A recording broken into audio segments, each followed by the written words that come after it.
So today we have a surprise piece of news coming out of Disney and Bob Iger regarding the future of Star Wars. He's confirmed they're going to be releasing fewer TV shows and movies with regards to Marvel and Star Wars, two of their biggest IPs. So what does this mean? Well, it could mean a variety of things, and there's a bit of contradiction here. There could be some good that comes of this in terms of focusing on high quality stuff, budgeting in the right areas, but the downside could be fewer Star Wars shows after the slate that's already been announced. So let's dive into this. Disney CEO Bob Iger confirmed that fewer Star Wars TV shows and movies will be produced in the future. At Star Wars Celebration, there were several updates to the Star Wars timeline, including 3 upcoming films, the first theatrical release since 2019. Bob Iger played a vital role in Star Wars going under the Disney umbrella when the company bought Lucasfilm back in 2012. He's the one that convinced George Lucas to sell Lucasfilm. Iger returned to the House of Mouse back in November of 2022 after a 2-year run by former CEO Bob Chapek. Originally, Iger was set to return until at least 2025, but now his contract has been extended until the end of 2026. The ultimate goal is to find a proper successor of one of Earth's biggest media and entertainment companies. As for Star Wars and other series across the board on Disney+, in Chapek's time they were losing over $1 billion on the streamer. So during a recent interview with Squawk Box, Disney CEO Bob Iger reconfirmed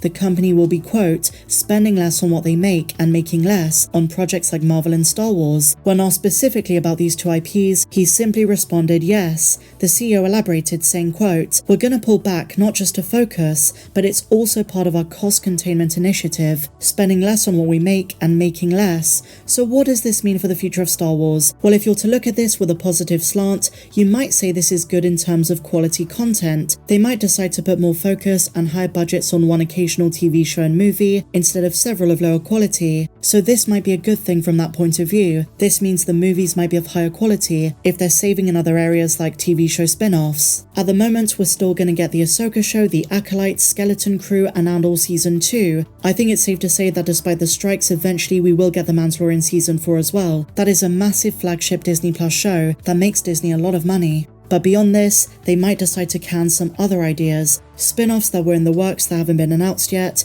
that they might decide are not the best idea to release, or should I say to produce in the first place. The message is a bit mixed, because recently Kathleen Kennedy announced there was going to be a bigger initiative in terms of Star Wars content, so it sounds as though they're really going to rein it in, and the success or lack thereof of the next slate of Star Wars content, be it for Disney Plus or the 3 movies, the one by James Mangold, Sharmeen Obaid-Chinoy, and Dave Filoni, are going to be a litmus test for what they inject money into. The future of Star Wars could be very different, for better or for worse. It's not clear at this stage. Some fans think it's just going to be the animated projects they're going to rein in on, but those don't have the budgets like Andor or The Mandalorian. It's the live action stuff costing them. And literally today, they announced more episodes of Young Jedi Adventures. We have Tales of the Jedi Season 2 coming out, or supposedly coming out next year, and also The Bad Batch Season 3. But what do you make of this news, guys? Do you think it's good? Do you think it's bad? Share your thoughts in the comments down below. So there's been quite a few intense Star Wars news stories over the last few days, and we do have another one coming up. But to break up the monotony, let's just talk about something a bit different first. The Wookiee Jedi in the Acolyte, played by Yuna Suotomo, is inspired directly by Chewie, as depicted not in the original trilogy but in Solo: A Star Wars Story. They also used inspiration from Buryaga, who's already a Wookiee in the High Republic era, but they went with a different design, and Yunus was central to all of that, and now he's back in the Acolyte.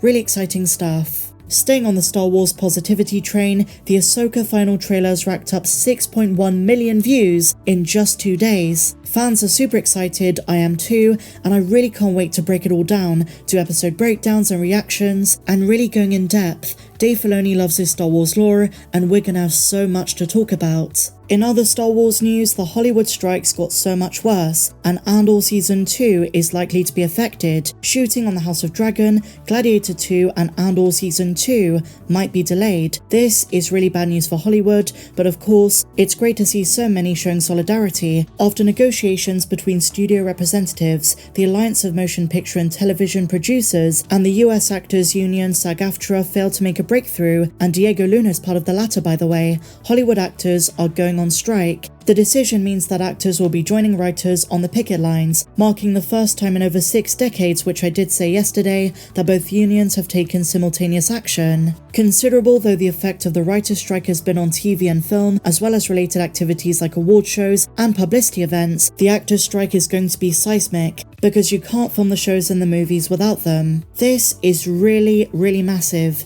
and many shows are going to shut down. Andor Season 2 is going to be affected. From the point of view of us the fans, this really sucks, but at the same time the workers who make these shows and films possible deserve fair compensation, something Bob Iger doesn't even agree with. The situation becomes more complex for low-budget and independent movies, which may still be able to apply for waivers to allow them to go ahead, but the uncertainty over who can work and who can't has led to a lot of financial instability. Movie and TV show premiere events are also going to be cancelled, and it's very likely the Ahsoka one is as well, in Los Angeles. The show is fine, it's already filmed, it's ready to go, but in terms of the physical press in person, the premiere event, that might not go ahead. There was even a walkout at Oppenheimer's premiere. The situation is dire, and when you combine it with the news that Bob Iger said there's going to be less Star Wars content going forward, the future of Star Wars projects look very uncertain at this point. The sad thing about Andor Season 2 is the confidence Tony Gilroy has in it, and the fact he rushed to finish the script before walking away in solidarity, and now it's being pushed back. It was originally slated for 2024, but that is looking very unlikely, because this strike is going to go on for a long time, and the next negotiations are in the fall. The same can be said about Mandalorian Season 4. So we really need to cherish Star Wars Ahsoka, the next chapter of the Mandoverse coming next month. That's going to release on time, that's not affected at all, and so we should really appreciate and drink that up. In other Andor news, Tony revealed that before he went on strike he finished writing episode 3. That was the last one he wrote. They wrote season 1 out of order as well, and season 2 is the same. He says, quote, "I finished with episode 3. Weirdly, it's going to be the last final episode. But despite all of that, and despite production continuing without him, it's now going to be halted." And it was so close from being done. As I say, let's see how this all plays out. It's still very early days, but there are some breaking developments all the time, and this is wild.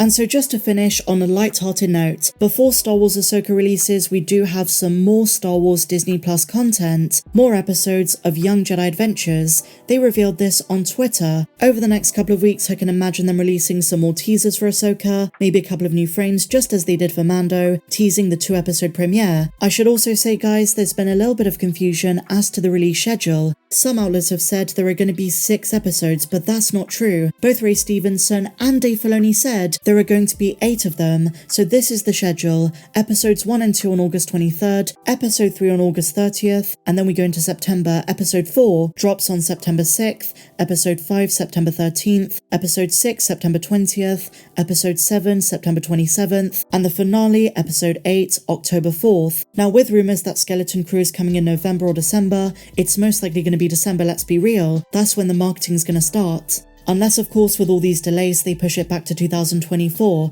to fill the slot of Star Wars Andor. If you enjoyed this video, guys, please be sure to give me a big fat thumbs up, subscribe if you're new, and I'll see you in the next video. May the Force be with you, always.